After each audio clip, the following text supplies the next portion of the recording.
through bass guitar.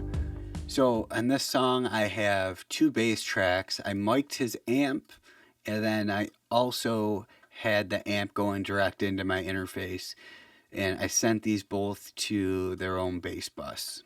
So we'll start out talking about the bass amp that I had mic'd. This is what it sounded like before any processing.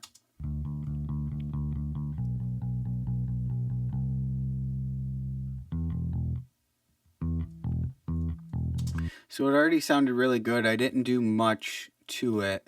I just rolled everything off below 40 hertz.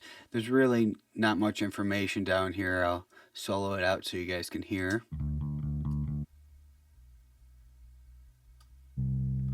So I don't even know if you guys could hear that, but there's not much useful information below 40, so I just rolled everything off just to make sure. And then we're just controlling the low end a little bit. So I'm using the FabFilter multi-band compressor, and I'm compressing these two bands. This one's everything below about 120, and then this one's everything from about 120 to 600. So I'll just show you what this is doing.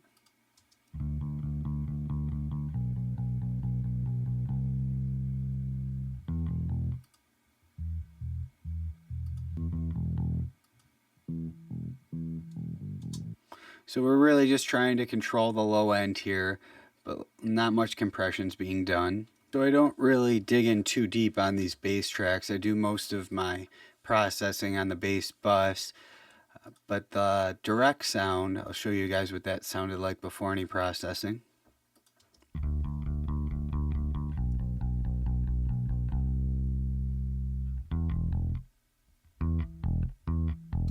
So it's a little bit of a different tone, sounds brighter than the amp that was recorded. And I'm using amplitude, on this as a bass amp emulator. And I'm not going to get too deep into this. There's other emulators out there that you can use, but here's before and after.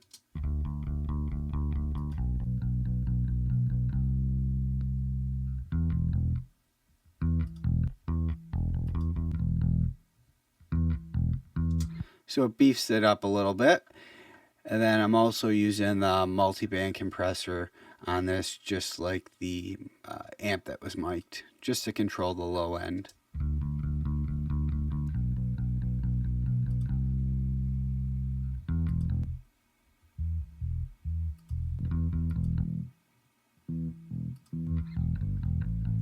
Nothing crazy.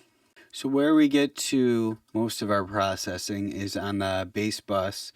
First thing I have here is the virtual mix rack, and I have a EQ going into a compressor. So I'll just show you what the EQ is doing. This is Slate's version of the SSL, the FGS EQ, and I'll just show you with and without this first.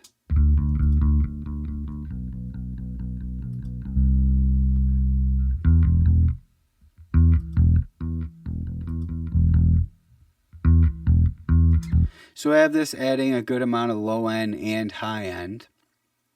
I'll walk you through it.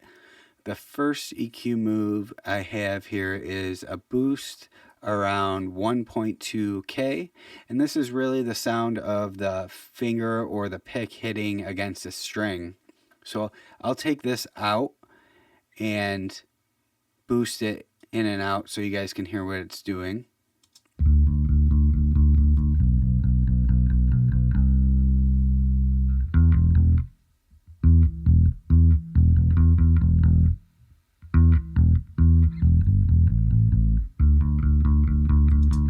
So if you want more bite to your bass, usually somewhere between 1 and 2K is where you can boost to get a little bit more of the attack or the sound of the string. The next move I made was a huge boost at 82 hertz, and I'm boosting by the most we have here, which is 15 dB.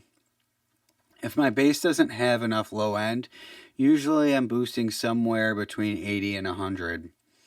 Just like the snare, the kick, they have fundamental bass frequencies. I usually find with bass it's around 80 hertz. So I'll bring this out and boost it up so you can hear what it's adding.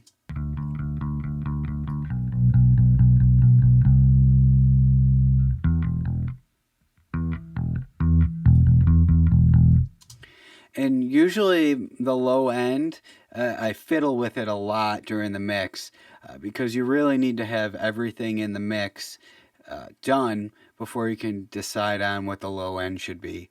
So I end up coming back to this a good amount. The next thing we have in the chain is a compressor, and I like to compress the bass a ton, really flatten it. And what I do is usually have around a medium attack and the fastest release, and just look at how much gain reduction we're getting here.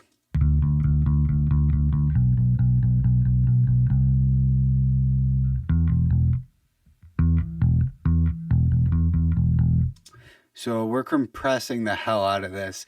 One thing I did do is I dialed the mix knob back to 67%. So we're getting some of the uncompressed signal in here as well. I'll just show you with and without.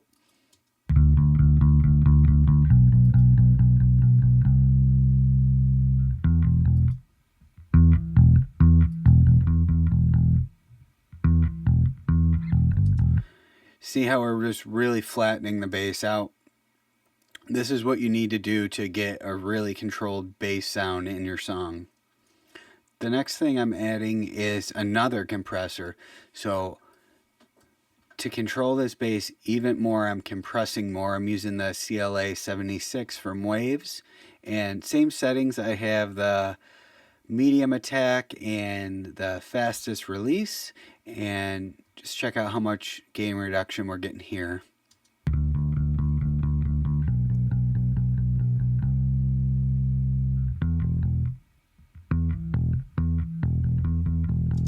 So I learned this trick from other engineers.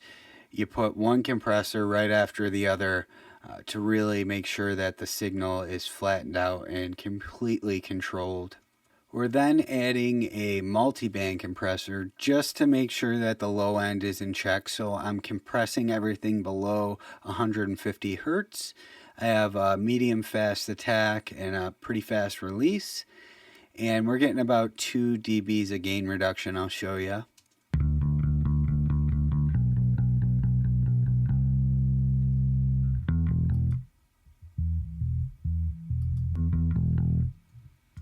And you guys might think this is too much compression on a bass, but this is what professionals are doing to really keep their bass tones in check.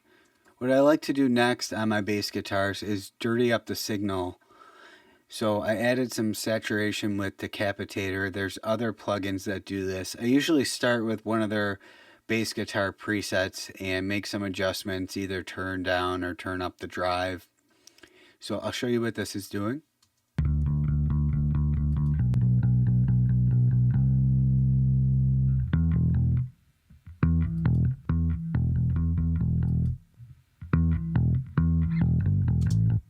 So it adds some subtle saturation, just makes the bass tone a little bit more exciting than it was. So just when you thought that I couldn't add any more compression or limiting to the bass, I do add the L2 limiter at the very end of the chain just to keep the peaks down or quiet the peaks down when the bass jumps out. So I'll show you. Sometimes you're getting a lot of gain reduction, sometimes you're just getting a dB or so.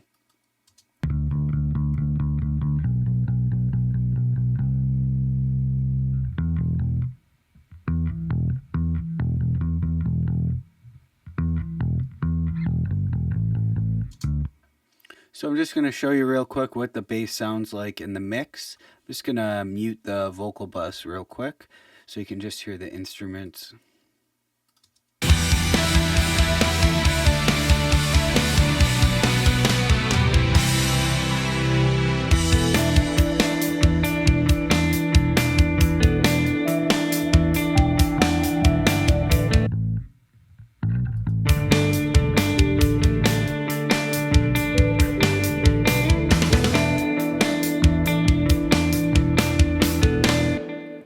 So that's it for bass, so we're going to move on to electric guitar now.